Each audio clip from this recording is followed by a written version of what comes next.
అందరికీ షలోం. ప్రార్థన. మహిమగల రాజా, సర్వాధికారి, సర్వసృష్టికర్త,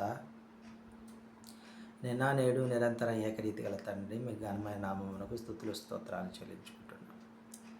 ఈ ఉదయకాల సమయంలో తండ్రి, నీ యొక్క మాటలను మేము వినున్నట్లుగా మా మనోనేత్రములు వెలిగించుచున్నందులకై, మా హృదయ కాఠిన్యతను తొలగించుచున్నందులకై, ఈ లోకపు ఆశలను, కోరికలను మేము త్యజించున్నట్లు వీరి మాతో మాట్లాడి సరిచేయుచున్నందులకై మీకు వేలాది స్తుతులు స్తోత్రాలు చెల్లించుకుంటూ ఈ మా మనవులను మా రక్షకుడు, విమోచకుడు యెషువా మెస్సయ నామం అడిగి పొందుకుంటున్నాం తండ్రి. ఆమేన్. నాడు నిర్మించే యెహోవాలయం, రాజు సొలొమోను బహు సుందరం.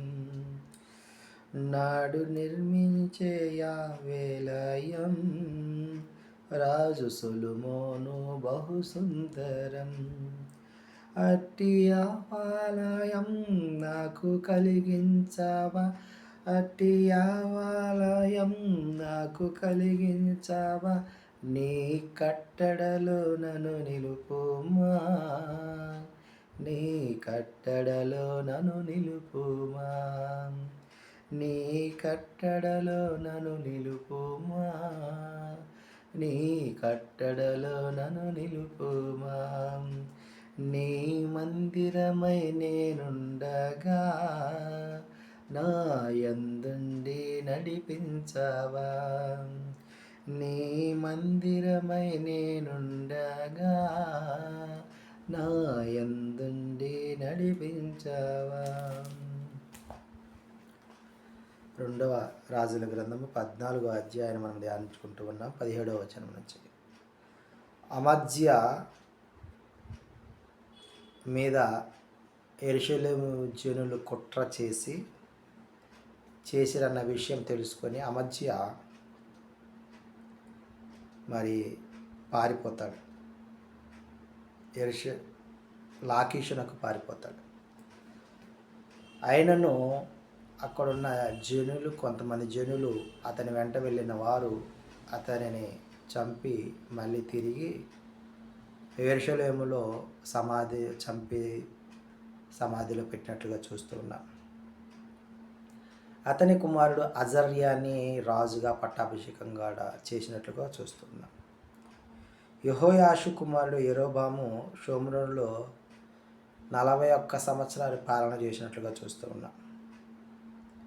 అంటే యోనా ప్రవక్త పలికినటువంటి ప్రవచనం నెరవేర్పుగా హమాతు మార్గం నుండి మైదానపు సముద్రపు మార్గం వరకు కూడా ఇతను మరి స్వాధీనపరుచుకున్నట్లుగా, వాళ్ళ పితరులు ఏదైతే కోల్పోయారో దాన్ని తిరిగి స్వాధీనపరుచుకున్నట్లుగా ఈ అధ్యాయంలో మనం గమనించగలం.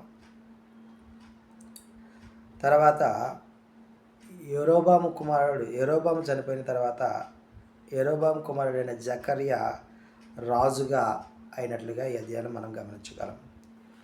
ప్రియమైన సహోదరులారా, ఈ యుద్ధాలు రావటం, వాళ్ళని ఓడించటం, వీళ్ళు వేదమే విజయం, ఇవన్నీ జరిగినప్పటికీ వీరు అదోనై వారి యందు భయభక్తులు కలిగి లేరనే విషయాన్ని మనము జ్ఞాపకం చేసుకోవాలి.